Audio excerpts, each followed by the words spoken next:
Hey, welcome back, y'all. Welcome back to the Zolient Podcast, where we talk about fantasy, family, and freedom. And today I'm going to talk about something a little off the beaten path. The other day I talked about Tekken. So go watch the Tekken video podcast if you're so inclined, if you're interested in that. Today we're going to talk about something that kind of goes between Tekken and between TTRPGs, tabletop RPGs.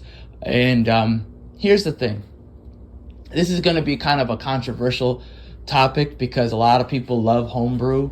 Homebrew is when you take a game and you make it your own, when you turn things around in the system and you play around with the system.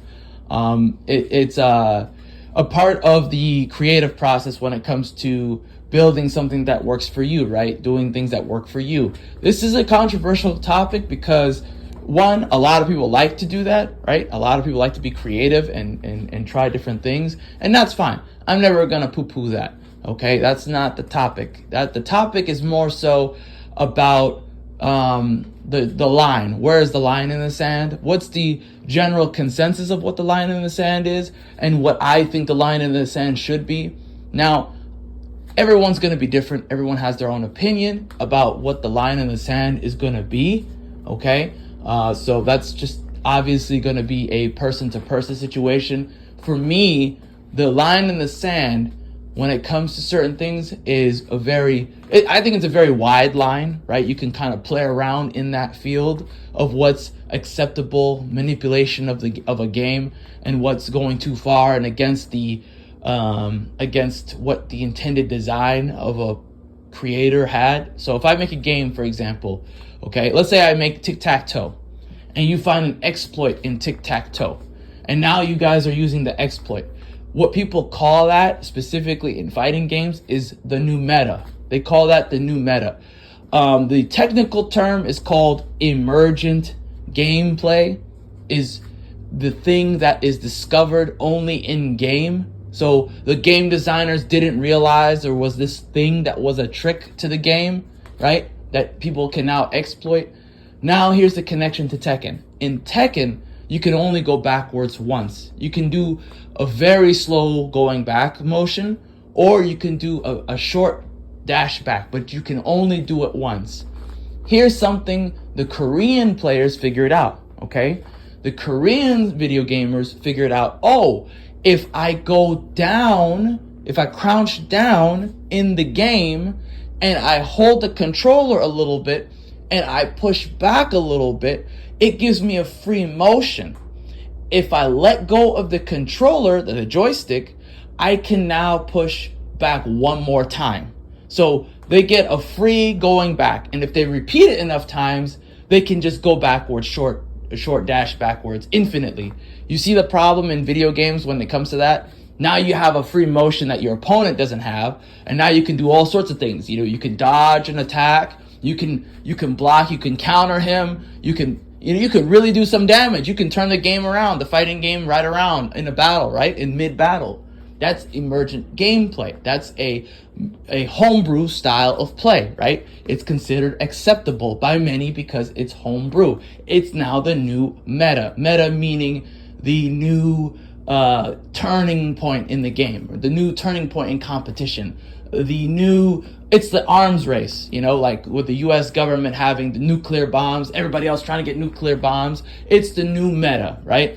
It's bringing a gun to a knife fight, basically, right? And so for me, I see that and I say, okay, that's interesting.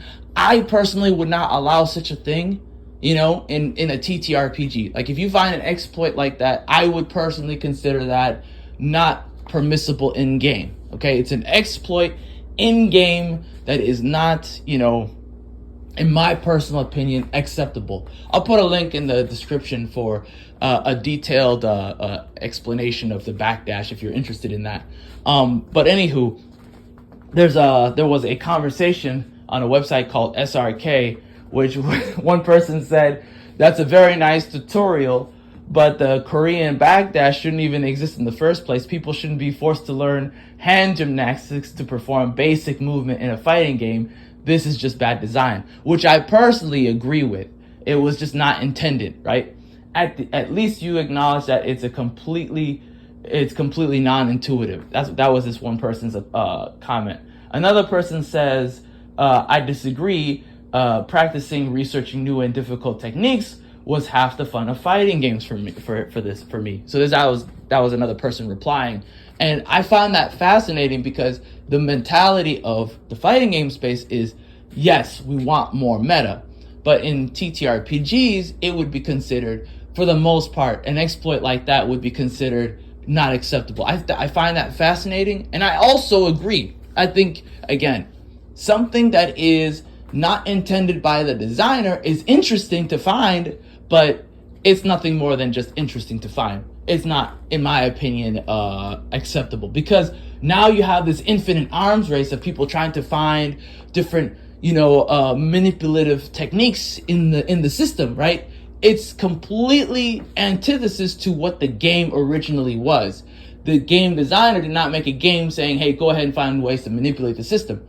The game designer made a world that you can play in, that you can do all these different things in, never ever intending on things that you can break, right?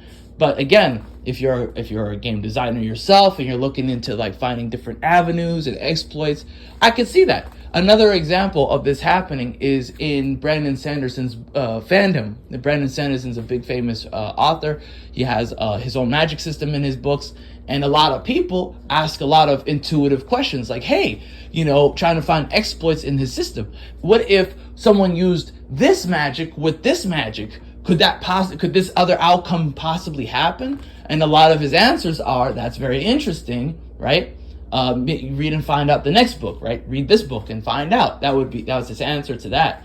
But the thing is, he's trying to avoid, the emergent game design people, right? He's trying to avoid the manipulation meta, right? Again, manipulation meta is it's a big elephant in the room that it could throw a giant wrench in the system. It can destroy whatever it is you created. I find it interesting because it's something that you can explore all your life and never get to the bottom of anything. Like you could keep exploring and crunching different avenues and finding different nooks and crannies, but you'll never ever be done, because there's always something new to exploit, because everything's exploitable, right? At that point, right? It's its own game. It's its own game. And I think that's why I put a line in the sand there, because at that point, you're not even playing the same game. You're not even in the same headspace anymore. You're in a completely different headspace, which is fine, right? It's its own thing. Homebrew, once again, is its own thing. It always was and it always will be. But personally speaking, if I'm a designer making something, I'm going to go in a different direction than that field.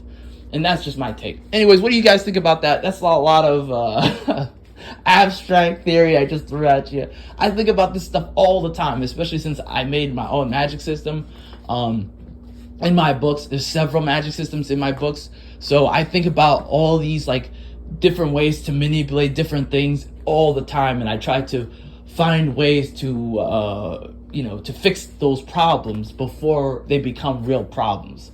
Anyways, thanks for your time. Have a great day. Bye-bye.